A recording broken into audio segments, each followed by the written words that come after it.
आज कौन सा अध्याय आज? आज 22वां अध्याय। हाँ, सुनाओ। इतना कहकर भगवान अंतर्धाम हो गए और देवदूती भगवान के ध्यान में लीन हो गए। तब देवनिधि कहने लगे कि हे महर्षि, जैसे गंगा जी में स्नान करने से मनुष्य पवित्र हो जाता है, वैसे ही भगवान की इस कथा को सुनकर मैं पवित्र हो गया। कृपा करके उस स्तोत्र को कहिए जिससे उस ब्राह्मण ने भगवान को प्रसन्न किया। लोमेश जी कहते हैं कि उस स्तोत्र को पहले गरुड़ जी ने पढ़ा, उनसे मैंने सुना, हे विप्र, यह स्तोत्र अध्यात्म विद्या का सार, पापों के नाश करने वाला है। वासुदेव सर्वव्यापी चक्रधारी सज्जनों के प्रिय जगत के स्वामी श्री कृष्ण को नमस्कार है। जब स्तुति करने वाला जिसकी स्तुति की जाए तथा सभी जगत विष्णु में है तो किसकी स्तुति की जाए? जिस भगवान के श्वास वेद है, फिर कौन सी स्तुति उनकी प्रसन्नता के लिए की जा सकती है? जिसको वेद नहीं जान सकते, न वाणी मन जान सकता है, उसकी स्तुति में अज्ञानी क्या कर सकता है? सारा चर अचर संसार जिसकी माया से चक्र की तरह घूम रहा है, इसी से हे प्रभु आप चक्रधारी कहलाते हो। ब्रह्मा विष्णु आप ही हो। सारे संसार को उत्पन्न करने वाले ब्रह्मा को भी आप उत्पन्न करने वाले हो। जब जीव शरीर को धारण करता है तब उसको ज्ञान उत्पन्न होता है। तुम सब सुखों के दाता हो, इसमें कोई संदेह नहीं है। आपसे संपूर्ण सुखों के देने वाली बुद्धि उत्पन्न होती है। आप ही पांच कर्मेंद्रिय पंच महाभूत तथा मन के विविध भाव हो।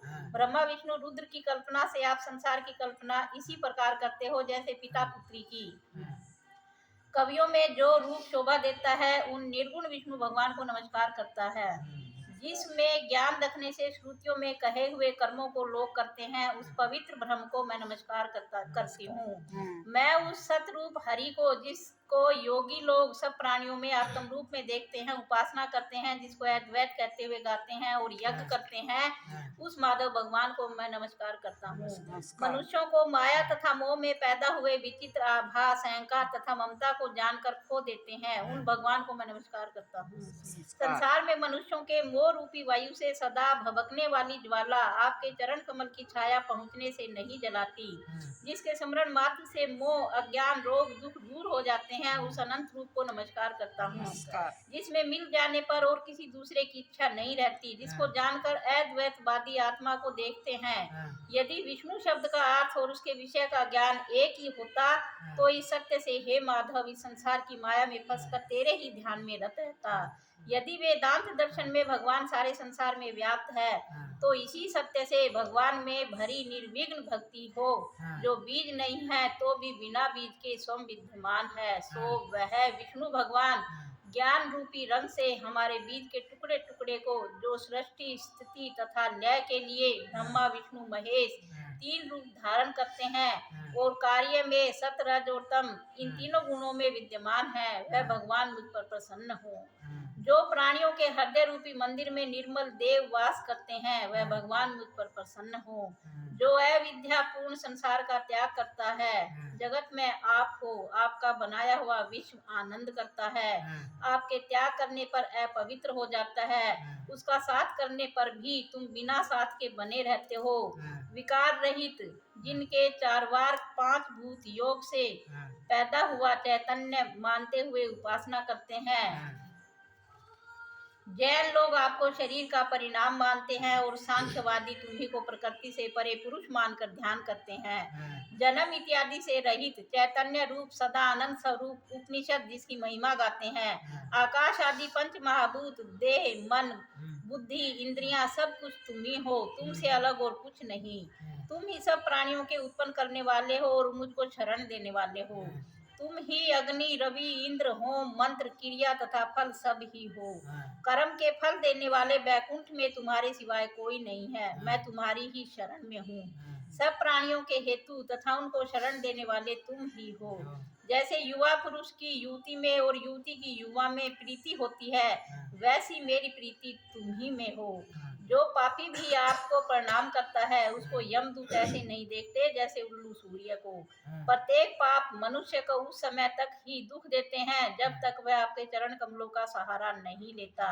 जिसको गुण जाति तथा धर्म को स्पर्श नहीं कर सकते तथा गतियां भी स्पर्श नहीं करती, जो इंद्रियों के वशीभूत नहीं है, जिनका बड़े बड़े मुनि लोग साक्षात नहीं कर सकते, उन भगवान को मैं नमस्कार करता हूँ।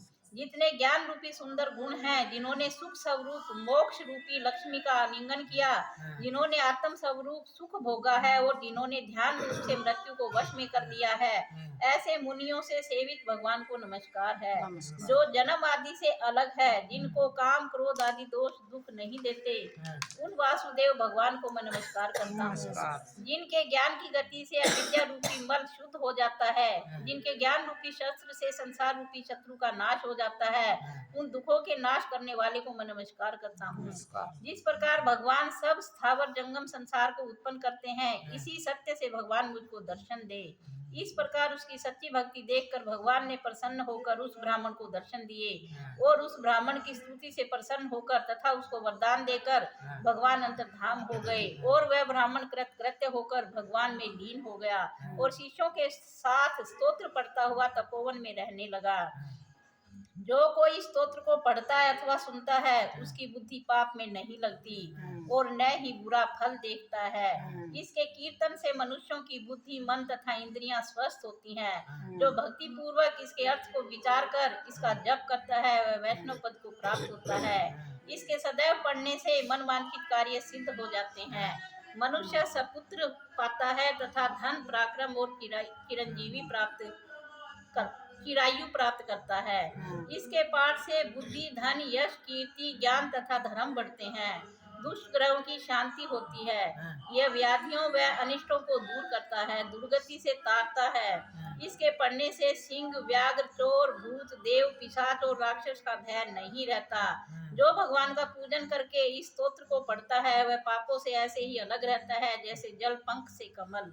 जो गति गंगा आदि के स्नान से मिलती है, जो इस स्तोत्र का 1 काल 2 काल या 3 काल पढ़ता है, वह अक्षय फल प्राप्त करता है। जो मनुष्य प्रातः काल इस स्तोत्र का पाठ करता है, वह इस लोक और परलोक में अक्षय सुख पाता है। वेद द्युति का बनाया हुआ यह स्तोत्र भगवान को अत्यंत प्रिय है और भगवान के दर्शन कराने वाला है। योग सागर नाम का यह स्तोत्र परम पवित्र है। जो कोई भक्ति पूर्वक इसको पढ़ता है, वह विष्णु लोक को जाता है। अब पिशाच के मोक्ष की कथा कहते हैं। हर हर हर हर महादेव। की जय।